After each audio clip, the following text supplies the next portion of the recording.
We are live. I'm in my office sitting on my couch with Stacey Prussman. Hi, everybody. Stacey.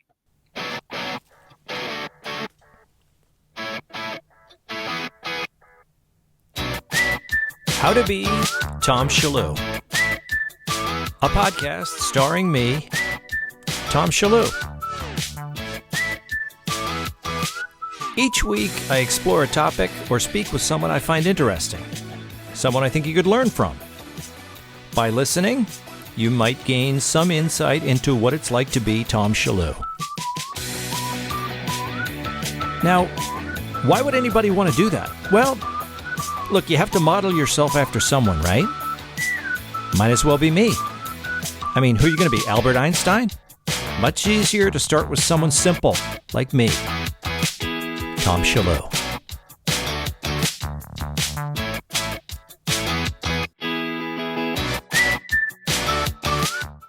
You are, I don't want to say you're a contemporary of mine because we had worked together, but like it's not like you started with me. You're younger than me, Stacey. A little bit. I started a little later than most of my friends. I started like in my later 20s, early 30s. Well, Oh, I did too. I mean, I want to do your history because one of my favorite things when I'm talking to fellow comics is getting their origin story, because it's not the kind of thing that I ever go over. Like when I'm, you don't learn about this when you're hanging out with comics.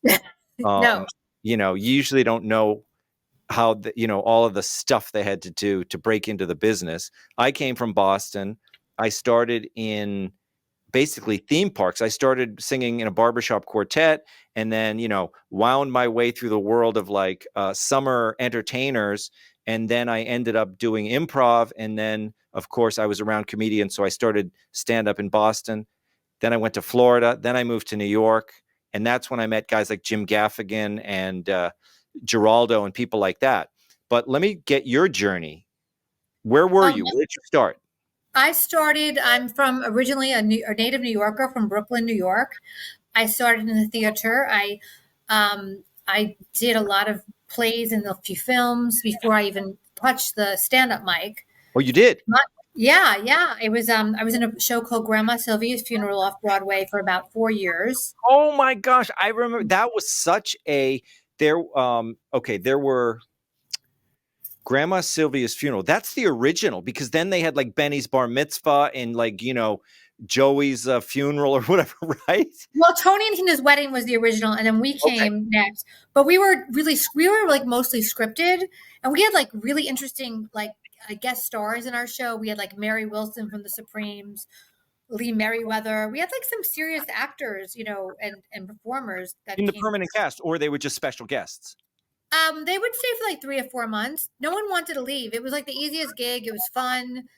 It was like 2 hours, you're in and out. It was a full-time job. I was in my 20s and I was like working as an actress full-time and then doing films on alternate days, and it was great for me. Wow. What was that? What years was that? Those were the mid to late 90s. Mm-hmm. And then what part? It was in the Van Dam, the Soho Playhouse, which was the Van Dam Playhouse at the time on Van Dam Street. Yep. Where they do comedy and one-man shows now. I always see they have an upstairs and a downstairs. It used to just be an upstairs. Right. And so we had 8 shows a week, and I was really proud to be in the show. And, we had a lot of media attention and all kinds of crazy stuff happened. And then the show closed. They wanted to leave with a bang because we were open for many years. And Jackie Mason had suggested I should do stand-up. Wow. I met him during my run in the show because he was doing his one-man show on Broadway. Yep. And we sort of had like, all these like Actors Equity had a lot of like bowling events and flea markets. And we had the Easter Bonnet competition on Broadway. So we had all this sort of mixture of socialization. And Jackie took to our show because it had a Jewish orientation, right? It had a Jewish theme. So Jackie said, well, you're funny. You should do stand-up. I'm like, okay. So the show closed. In a couple of years, I met Rick Shapiro, who is one of my dear friends. And he's like, all right, I'll help you do stand-up and I'll teach you how to write a little bit. And I said, okay. And next thing I knew, I was doing stand-up. Wow. And so Rick was big, like Rick would do the Cellar and he did a lot of the downtown clubs. What were the spaces that you would play? Well, I started producing rooms like immediately. That was like my thing. I'm like, if I'm going to get on stage, I'm going to do it on my own volition. So I did some of the open mics, but then I would, take these rooms like the first stand comedy club Yeah. was on Second Avenue or Third Avenue. Sorry, it was a place called Proof, and I had a room there downstairs. It was Okay. like similar I to how remember. I remember yeah. that. So I did all these little rooms I produced and stand up New York. You might have been on some of my shows. Yep. Something called the Great American Trash Bash. It was about freedom of speech. And I did that. Patrice O'Neill was in that. Jim Norton, Gaffigan, Voss. It was really fun. So I was a young comic producing. And then I just started doing the road and doing here and there and everywhere. And that's how that was my origin story. Right. Yeah. So that's why when I'm thinking of you, I said we didn't start together, but I feel like you were a contemporary of mine, but that's really like the second decade of mine. Like in the early 2000s, when I was running around, that's probably when I would be popping in and doing your shows or things like that. Yeah, definitely. And I remember seeing you around. I know you did my stand-up New York shows. Yeah. I did a lot of those. And I used to be married to a comedian named Tim Homayun, which you probably know him. Oh, yeah. Yep. Yeah, I think you did the road with him. And I would tag along when I was first started, and I would do a guest spot on a lot of these shows. So I wanted, I know this sounds crazy, and this is probably the antithesis of stand-up, but I actually kind of went into comedy, A, because I wanted to do comedy, and B, because I wanted to make money, which is weird, right? Because people feel acting is making money, but I felt like, well, you can make your own shows and charge, you can make something, So I started doing stand up to make money, which is so weird because I wish I kept doing that. I know. Well, it really is a blue collar profession because when you're starting out, you're like, you just want to get to that point of where you can make $300. Like if somebody would I remember in the 90s thinking, because guys like Steve Marshall, Steve Marshall's like, oh, very good friend of mine. Yeah. Mm-hmm. Yeah. And mentor of mine back then. Yeah. Right. He was a mentor because he's the kind of guy who would love to talk to you after the gig. He would say, he would talk about his, the way that he built his career. And he loved talking to young comics about how they're going to build their career. But I remember Steve Marshall saying, oh, I'm making 300 on Friday. I'm making 300 on Saturday. I was thinking what? He's making $600 on the weekend? That was a lot of money, and I don't think the some of these gigs, they haven't really gone up. Yeah, I know. Just a couple hundred. You have to kind of, some of these, I'm like, these older bookers from the road, I'm like, things have changed a little bit, and I'm not going to pay my opener $50, Yeah, I know. It's really amazing. But so that being said, to an actor, the steady gigs of a comedian really is pretty good pay because, with an acting life, I was in the city and running around and I was always auditioning and I always wanted to be in shows like Forbidden Broadway. I would audition for. I always wanted one of those shows like you had. I wanted to kind of have that thing. But even then, you're not making killer money, right? I mean, you're making a living. It was barely actors equity, and I'm not going to knock them, but there are times when, even like in more recent years, they're like, someone had offered me a show and it was a lot more money than equity would have paid. And, I had to I actually sort of had issues with actors equity, and on Broadway, you do make a decent limit but off Broadway, which is a legitimate contract, 8 shows a week, the pay isn't great. It's not that great. Yeah. So you make more money a weekend, in Tulupa, something. Tulupa. It's called in Tupelo. So you're the show's over because it's not the 90s anymore. Now it's the early 2000s, and you're booking shows and you're kind of running your own shows and maybe doing some road gigs and things like that. But are you doing something else? Do you have like a support job? Are you waiting tables and things like that? No, I never waited tables. I did some interesting work. I did shoe modeling. I did foot fetish work back then. What do you do? They photograph you? No, they would touch my feet and be paid for it. It was it was a very odd work. Wow. Where? Where would you have to put your feet that would touch them? In their mouth. And oh my God. And what is it? A broker? Like, you would No, go? there's no pimp. There was no foot pimp. Really, like sort of a pimp. They'd have these parties at Hellfire during happy hour, and they would ask women that were to come that had nice feet or feet. Didn't have to have nice feet, and Sweet. you can go on Wiki Feet, and people would pay you about $20 for 10 minutes. It wasn't like an everyday job, so I wasn't like in the life, as Yeah. they say, but it was like once every month or so. So I'd make my rent, and it was fun. I mean, I did different things. I did a lot of producing. I did the I actually did shoe modeling too, and foot work, foot fetish work. So I guess my feet, I've been through it all. And I still did a little acting work in between, and I had some sales jobs in there, and I sort of like finagled around that. But yeah, I worked quite a lot in the beginning. The producing started paying off. Oh, I did. Then I did speaking. That's what happened. So in the 2003, 4, Mikey Soprano, may he rest in peace, great comedian Mikey D. He had suggested that I do speaking because I had an eating disorder, and I was recovered, and his agency needed a speaker on eating disorders. So he said, "Will you come and interview with them?" I said, "Sure." And I paid a couple $1,000s a lecture, and that's what I was doing. Wow. So Mike had a connection to this. Did he do speaking as well? Yeah, he did. He spoke about his story, about his recovery story, and his Let's HIV talk about Mike. I mean, because he had he had. I learned this through his stand-up, and I actually sat down with him, and I offered to direct his one-man show because he had such a great story. And I said, Mike, you got to get in the theater, and if you do, I will direct your show.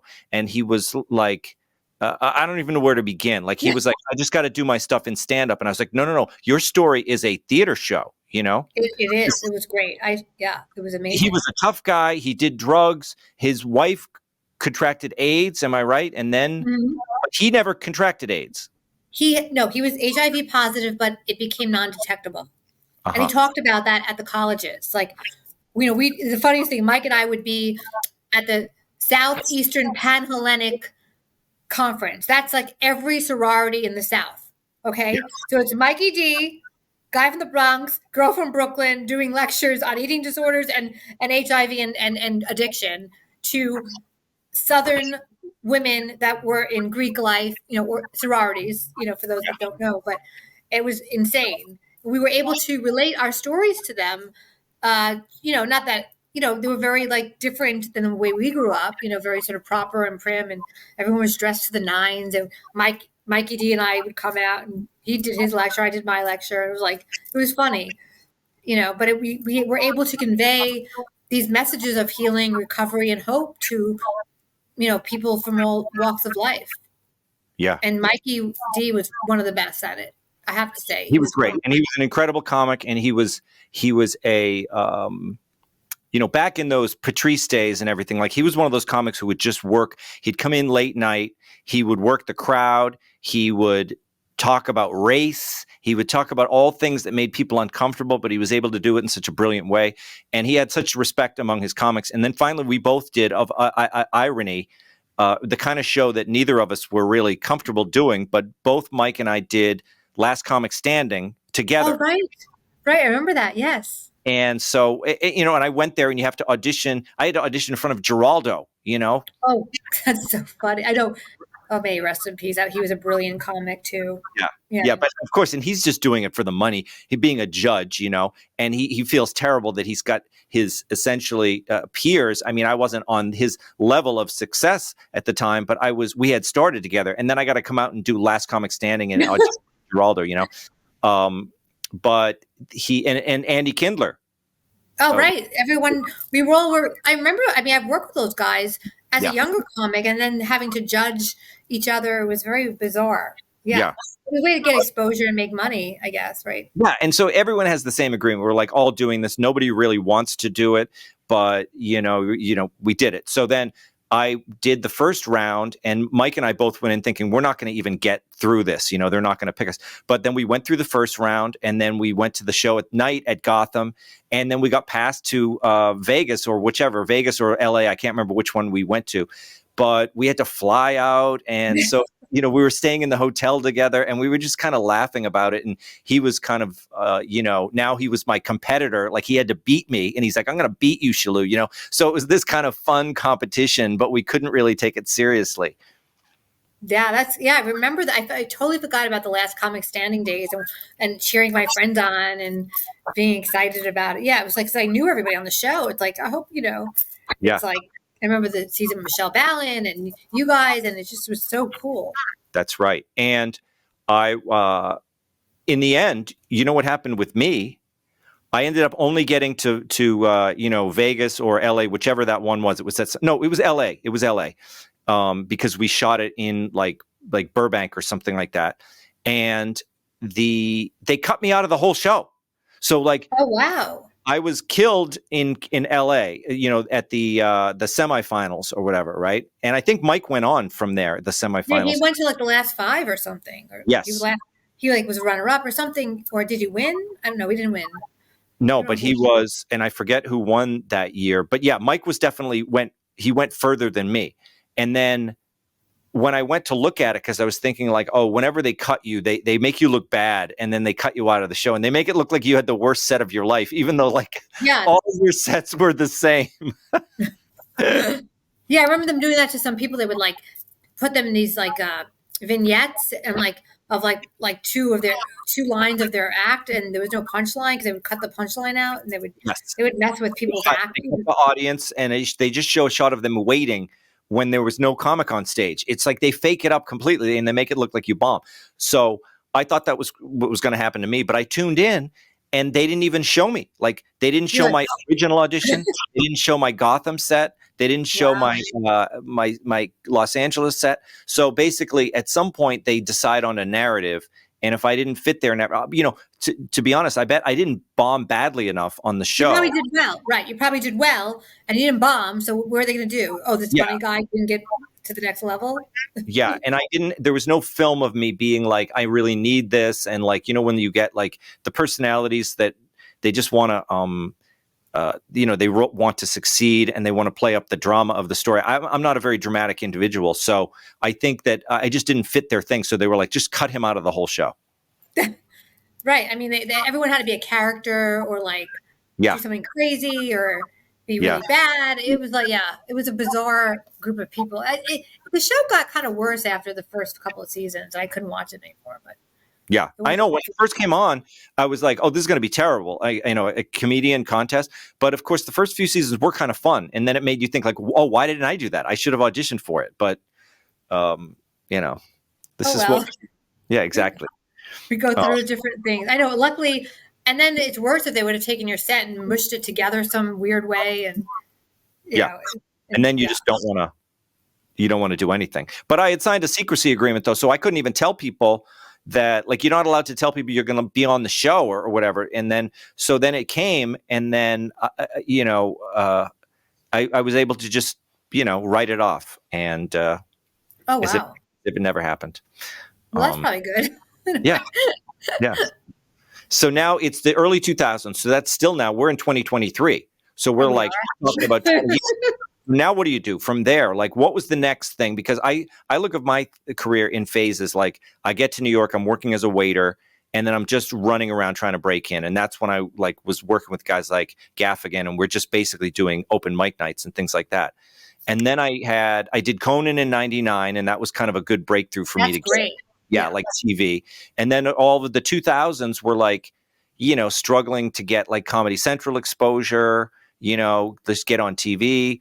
And then late in the 2000s, like 2009, 8 or 9, I started touring with Gaffigan. So that added a new, that's great. Yeah. Yeah. The career thing of and going on the tour, playing the big theaters with Jim, getting, good hotel rooms, good money, like eating steaks with Jim. So that was like a whole phase of my career. And our wives were friends, Jeannie Gaffigan and my wife, and our kids. So we would kind of meet up in Vegas and have dinner and things like that. So that was my Jim Gaffigan phase. So what happened after you got some success working as a stand-up? What were the moments after that? there were a few little moments. The speaking was really lucrative and fun, and then I'd be doing weekend gigs all over this tri-state area and far away too. All kinds of things. College. I did the college market for a while, and then I got married and then divorced. So like once I got divorced, I got really into the podcasting world. Yeah. So it was weird. I got a radio job with Reverend Bob Levy, and we were in Boston, a real like terrestrial radio. So what happened was Artie Lang was on these two stations. When Artie Lang's DirecTV show, I'm skipping like 4 years, but yeah, basically I was just like doing comedy for like 4 or 5 years from 2009, 7, eating disorder lectures, comedy. And then I got deeply into the podcasting because I had done Howard Stern when I was younger. I was like a guest 3 or 4 times. So I was like in that world. Yeah. Hence, for Grandma Sylvia's funeral, there was a connection because Steve Grillo, who had been one of the interns, was in the show with me, and we stayed friends. So I kind of stayed in that world somehow. Yeah. In the radio world, the shock jock radio world. And then, so when Artie Lang had a DirecTV show, he would broadcast the audio through terrestrial radio. It was like this libertarian radio station that came out of Boston and Washington, D.C. Yep. So Bob Levy asked me to host with him this like 3-hour-a-day show. And so I got this radio job, which I didn't know what I was doing, but we had to be there for hours and hours to record. We did it out of Bob's house, but it was like a very intense few days of just recording these 3-hour shows. Or actually 45 minutes. And you're co-hosting with Reverend Bob Levy. And Joe Conti, thank God. His friend Joe Conti, yeah. Yeah. Yeah, me and I would stay at Bob's house. I would come downstairs. I had my own room, stay at his house, come downstairs at 6 a.m, do hours of radio, and then I'd go back to New York City. Yep. Like I'd stay sometimes, or I'd leave after 3 shows and then come back. It was insane. So I did that for a few months, and it was pretty interesting. I had to watch every word we said because it was terrestrial radio. Couldn't say anything, and it wasn't like serious where you could say anything. It was, it was clean radio. Right. So, and it's Bob Levy. But we had some interesting guests on, we had all the comedians on. It was fun. We had a great time. It was really, really fun. It was called Ears Wide Open. And was that kind of also a quasi podcast? Were you podcasting it as well as doing the radio, or no? I don't know if we started podcasting it, but but Bob started podcasting it after the guy that owned it like ran away and didn't pay us at the last, it was some crazy story. Yes. I didn't. And so I think Bob started doing a podcast from there, and then it kind of just faded away. And Bob's still obviously podcasting, but it was just a crazy experience. It was like Alex Jones and Dennis Miller on the station, Jay Moore, like a lot of Fox guys. It was a very interesting kind of group of people. Yeah. And me and Reverend Bob Levy, which is such a weird, like, the posters are hysterical. Yeah. WF, oh God, I have to look for UFC or something. Some weird, it was like on AM. It was funny. It was at night. We took, and Artie Lang had been there, so why not Reverend Bob Levy? Right. So when that ended, then what? Then you were like, okay, now I got to start doing this on my own. Did you start podcasting that? Yeah, I did the Prussman Hour for many years. I ended it around the pandemic when I was running for mayor, which we'll get into. Yes. And I started guesting weekly on Artie Lang's podcast. I did that around 2015, 16. And then I started doing Compound Media shows, and I did Red Eye with you. So I just started doing all kinds of podcasting and radio. And, then I did more and more comedy. Then I just started doing the road a lot more. Yeah. And then the big P happened. The what? The big P, the pandemic. Oh, yeah, exactly. I mean, that was ridiculous. But it's funny because, I mean, a lot of people started podcasting during the pandemic, right? Because they were like, they were out of work. They were home. That's all they could do. Yeah, I did a lot of podcasting. And then I sort of switched gears because I started doing political podcasts. Libertarian. Yeah. I was guest on all these libertarian podcasts, like Larry Sharp's podcast. I mean, he was the person who sponsored me to sort of become the mayoral candidate for the party. But and I would do all these little podcasts that I never heard of, and I just did my own podcast. I did one called Deep for a while. I interviewed people one-on-one, and I just I got burnt out on doing my own podcast, I guess. Yeah. So I'm doing a new one actually called the Prussman Universe in the end of February. I'm starting it, but I needed a break for a little while. So yeah. And on your politics, were you always libertarian, or were you political from the beginning? I wasn't super duper political at all. I actually was kind of like, I was more of an animal activist. I was an activist for different things I believed in. Yeah. So I didn't really take party sides, but I always had this. Animal rights. So you were animal rights. That's considered like left. That's kind of like, I would think a lot of libertarians are like on the polar opposite of the animal rights people, right? Libertarians are very interesting because they can be very left and they can be very right. Yeah. But they believe in personal freedom. Mm-hmm. So like we would have these libertarian meetups and some people were all over the map, but we were able to have discussions with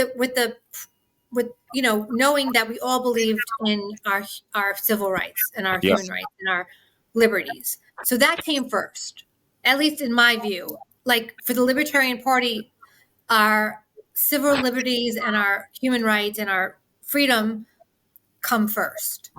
So I can talk to you about what you believe. You can talk about what I believe. So just don't tread on me, so to speak. And would you say, what would you say, what marks would you give to the Libertarian Party during the pandemic? I don't know. I really am not involved in libertarian politics, but I will say that I feel like that would have been an opportunity for the libertarians to rise up. Like if there was ever time for the Libertarian Party to actually make inroads with the American public, it should have been during the pandemic. But I mean, I don't know if the needle moved at all. I feel like they could have been the superheroes of the pandemic. I went to Reason magazine all during the pandemic, and they weren't even talking about the incredible, the lockdowns and all that. The absolute. I mean, every once in a while they had a thing here or there, or whatever. But I felt like that was one of the biggest surprises to me. I would be going to Reason magazine, hoping that they would be declaring what was happening in the country was the worst literally the worst assault on liberty ever. In our country's history. And now we're learning all these things, and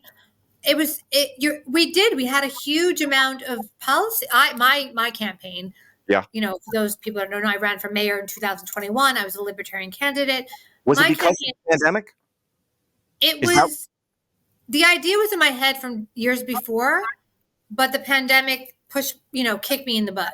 Mm-hmm. Like I didn't think I would ever be able to run on any party. Like just to get on the ballot alone, the general ballot is a challenge.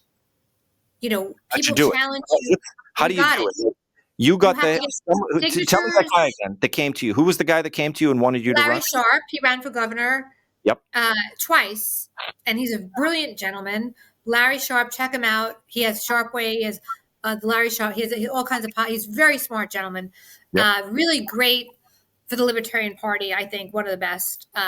Has all these solutions to problems. Like I'm this person that has. If I see a problem, I want to create a solution.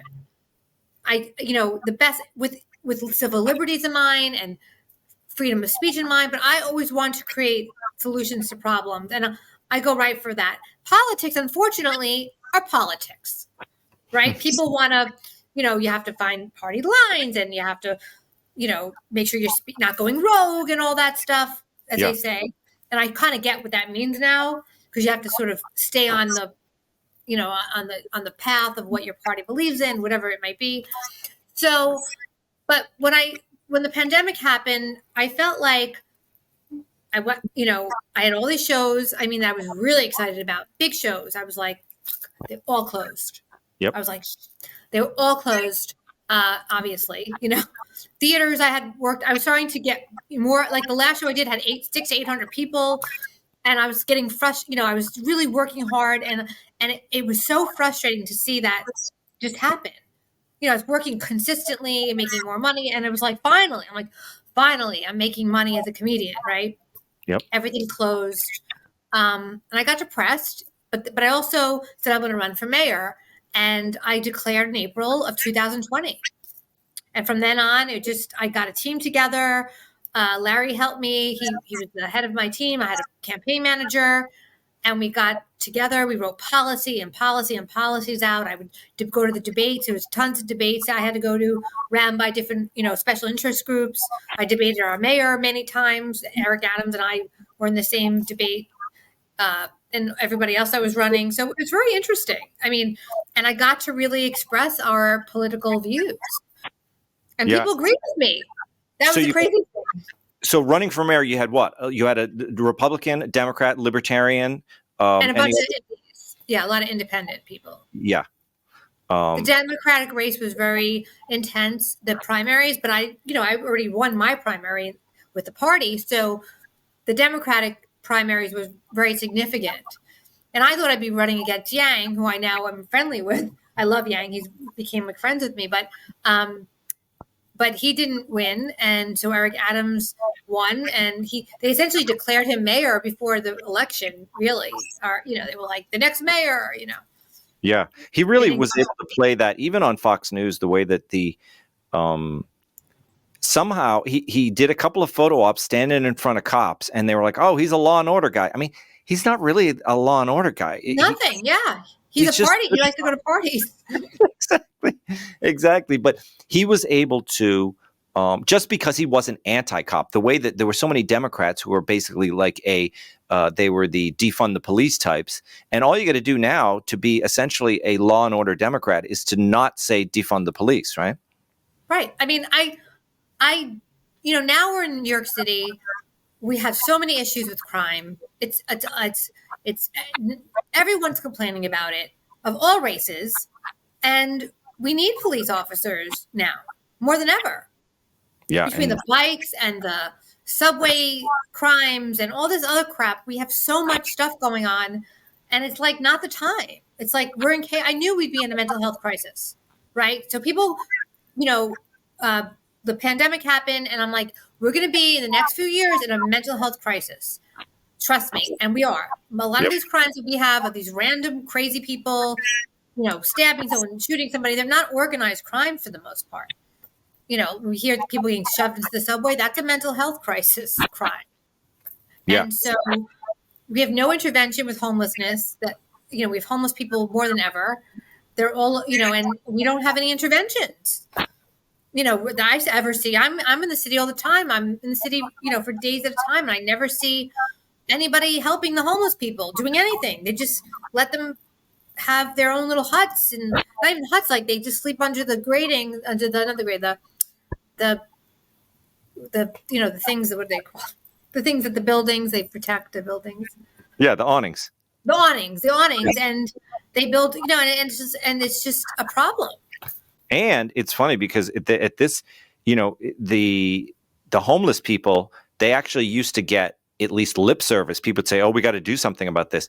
But now when I walk from here across to Grand Central, I have to walk by the Roosevelt Hotel. I mean, it's like the migrant thing. The migrants have taken over all the hotels, and they're basically like spilling out into the street. So you have they're not homeless, right? They live in the hotels. Oh, they live in the hotels, yeah. So I mean, talk about an insult to the homeless people. We've been yapping and yapping. Oh, we got to solve this homeless crisis, and now we're like housing like half of South America in the city, and the homeless people are still out in the street. That's what I don't understand. Like, I don't like that when we use people as pawns, and that's what we do with the migrant crisis, right? We'll take them. We don't have room for them. First of all, we also have upstate New York. Why you would bring migrants into a very crowded metropolis does not make sense. Yeah. From an urban planning, right? We have an entire, they really wanted to bring the migrants. They could have said, we'll build them buildings upstate. That would make sense. Why put them in hotels in a very crowded city? It doesn't make sense to me. It's irresponsible. It's unbelievable. I get very upset every time I see something happen, like the mayor didn't do something or he did something really dumb. I get so angry. I get so angry. I him earlier in my office here. He was talking about how they're going to save money by giving out the food cards to the migrants, He says, because we're cutting out the middleman. We're giving the credit cards directly to the migrants, and then they can go and spend it in the city. It's crazy. And I think the whole thing was he's getting credit for criticizing the Democrats and saying, Joe Biden, we have a migrant crisis here. And they're all saying, Mayor Adams, he's admitting there's a crisis. But the thing is, he just wants money. He just wants the federal government to come in and give him cash. That's why he's complaining. And everyone people are making money off the migrants because all these contracts, from the hotels to the food services, just like at school, like when you have a school and, I want the contract for their meals. I want the contract for this, especially the charter schools, because I've worked in schools. I do teaching sometimes. And so I see some of these charter schools. I'm like, okay, this is a little bit of a money grub. I see it. The uniform companies, everyone's making money. So can you imagine how many people are making money from housekeeping because they're not using in-house union housekeeping. They're using probably, I don't know who they're using, from company, right? Yeah. Clothing, cleaning, whatever, anything that would deal with taking care of the migrants, people are making money. And Mayor Adams is probably like, they have, they're going to donate to Eric Adams if he gives them the contract. How did you, when you ran for mayor, I'm assuming that the biggest pain is fundraising. Like, you got to raise money, right? How did you do it? Did you go speak at dinners and beg people to support your campaign? Like, how did you get the money? I didn't have the most of the money had to go to ballot access. So a huge amount of money had to go with getting on the ballot, just getting on the ballot. Forget about, making. Why? Who do you have to pay to get on the ballot? You don't pay, but you have to get 30,000 signatures. Okay. So you hire hundreds of people, whatever, 50 people, hundreds, whatever we had to hire to go out in the pandemic and ask people, they need to be registered voters to sign their name, the address. It has to be specifically registered voters within the city of New York, I believe. 30,000 of them were whatever. It's a lot of, even 15, it's a lot of people. I think it was 30,000. So then what happens then is you have it, and you only have months and months. You only have 1 month or 2 months to do it, maybe. So it's all very crammed in. So it's like you're out there, then you're asking for money, and I'm all day long. I'm like, hi, I'm talking to people myself, asking people for money. Yep. Oh, would you like to give $200 today for a party that won't win? I mean, you're selling an ideology essentially, right? You're not, if I was a Democrat or Republican, they know what they're getting. Libertarians we've never won an election, especially a mayoral run or a governor, gubernatorial run, nothing, right? Yes. You've never had a, major part, a major office really within the city. So you're selling this idea of liberty and freedom. And so that's what I was selling. So when someone gave me $200 or $2,000, it was because they believed in the cause. It was really coming from here. Yeah. And when you were all done, was there any money left in a bank account, or was it, or did you owe? Was there a debt? We owed some people. I think our fundraising company at the time, they took a big percentage. So if we, but we were, we didn't raise that much money, and it was a lot. It was a lot. I mean, and you have to account for everything. You have a treasurer, and everything's accounted for. I can't go buy, out to dinner and everyone thinks you just take them. No, everything's accounted for. I didn't even, I don't make money. I lost money, on the whole, because I didn't work. I didn't really work those years. That year I had to campaign. So I basically would do private shows on the DL, right? Because, I would do these private shows up in different places in private homes, and that was it. And I was basically begging people to, fund my campaign. I had a campaign, I had other people asking for money. Like if you look at old podcasts, Larry Sharp and I would try to raise money on his podcast. And that's how we did it. And everything gets accounted for. And, but we weren't a rich campaign by any means. But anyone who did give money gave because they believed in the libertarian cause and the libertarian ideologies. Yeah. But you did have a fundraising group that works on a percentage. So they raise a bunch of money and then they take a little chunk. Is that right? Not a little chunk, but yes, they do. They take a lot. A lot of money. because I used to do telemarketing back in when I lived in the Cambridge area, and I remember marveling at the fact that the group that I worked for, it was a private telemarketing company. We took most of the money. Like most of the same thing. It was the same thing. Yeah. I would call up and I was good at it. Like I would get people to like, hey, hi, Stacey. I'm the mayoral candidate. I'm the Libertarian mayoral. I'm so great to meet you. I really want to bring liberty into our city, and the lockdowns. You want to help out my campaign? How does $200 sound? And they're like, one guy's like, I'll give you 2,000. I'm like, okay. Because you have, a limit. I think it's like 2,000 or 2,500 per person. Right. So we had some really great donors and people that kept giving every month. So, we didn't raise a lot of money, but enough to get on the ballot. And if anybody ever runs for office, especially a big office, getting on the ballot is very hard because you get challenged. So other parties will challenge you. So they look at the signatures and they say, this one's fake, this one's fake. Well, not the Board of Elections, but for instance, like GOP or the Democrats would be like, they would challenge us.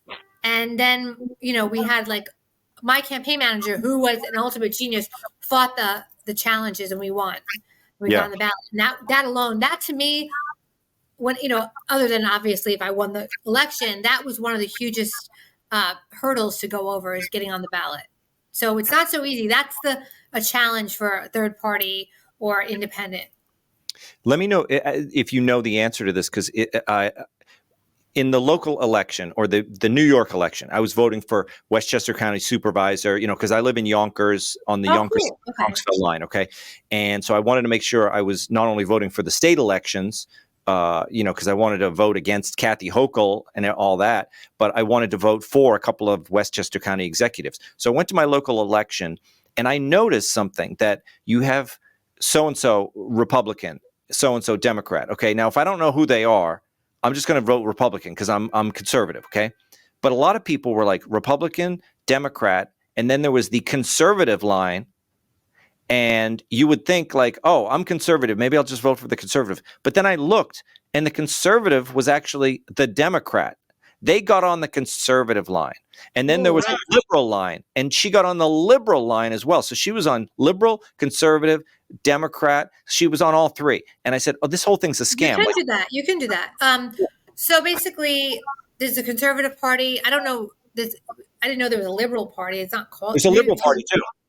Are you sure it wasn't libertarian? There is a liberal party, and it said liberal. I didn't know that. That's just an independent thing. That's just independent. Then it's just a made-up party. But like the rent is too high kind of guy. Yeah, but in one point, the conservative, there was a Republican, and there was a Republican who was also on the liberal line, and there was a Democrat who was on the conservative line. So they kind of pull a scam where they just get on as many as they can, whether they or not. So, for instance, like I think in my mom's district, when I went to there was a libertarian. There wasn't an individual libertarian, let's say, I don't know, senator or whatever it was, or whoever, or representative. They were Democrat and a libertarian. Yeah. So you can be, I think it's called Wilson Bakula. You can be on two. So you can be on the major party and then do a secondary party. Because like they'll take you, right? Like they'll take, and the conservative party would probably have the Republican, but maybe she was a stronger candidate for the conservative party, so they gave her the endorsement. It's about getting the endorsement. Because those third parties, some of them are like BS and some of them are real. Yeah. I never heard of the Liberal Party at all, so it might as well be, But the Libertarian Party is the third largest party, and they take both Democrats and Republicans because they kind of have a different philosophy. Yeah. Yeah. It's very interesting. And there's also a Democrat Socialist Party. It's a totally different party. Right. And I don't see it as, I didn't see it in this last election, but there's a Green Party. And was there a Green candidate this round for mayor? No. This is interesting about how our city ran. So Eric Adams is a Democrat. He had a lot of votes. Then Curtis Lewa was a Republican. He had not so many votes. And then the third party that was had quite a significant amount of votes for a third party was the Democratic Socialist girl, and then the conservative, and then the libertarian. Wow. I mean, she had significantly more than the cop guy. not Sliwa, the other guy, Bill Pepitone. Yep. So, it was funny. We all became I started knowing a lot of the candidates. Some of them are really wonderful people. Like Paperboy Prince, he was really fun. He was like, let's love each other. Everyone had this gentleman, Raja Flores, his whole thing was that he wanted to get rid of asbestos, and because he was a head of like lung surgery, or they were in one of the big hospitals. So Yeah. there was very interesting people running for mayor when I ran. So It was fun. So would you do it again? I don't know if I'd run for the same office, because I think that's a bad luck, but I'd run for an office, probably a congressperson or a senator. That would be the next. I would like a national office, but I want to be really ready for it. I don't want to do it out of, for the wrong reasons. I want to make sure all my ducks are in a row. I'm up on all the politics. I understand what's going on. I want to be very, very much in the know before I do it. I want to, really understand the issues. Like I'm the kind of person that investigates. I want to investigate everything, understand it, get all the information, and then go for it. Yeah. Well, I'm encouraged. I mean, that's interesting because having gone through it, I almost would have thought that like the cynicism would have kicked in and be like, I would never do that again. That was a total nightmare. Like the whole deck is stacked against you. It's all set up. The establishment runs everything. But the fact that you would do it again and for another office, I think that's great. I would do it. I know all my mistakes. First of all, you make all these mistakes. I would have started my fundraising earlier. I would have been more aggressive with the fundraising. I would have, used every sort of, every single thing that I could possibly think of to get people on my team. Yeah. In terms of helping out, I would have definitely fundraised before I started fundraising, year or two before. This way I can hire a great team. I would get commercials out there, totally much different than I did it. But I know my mistakes.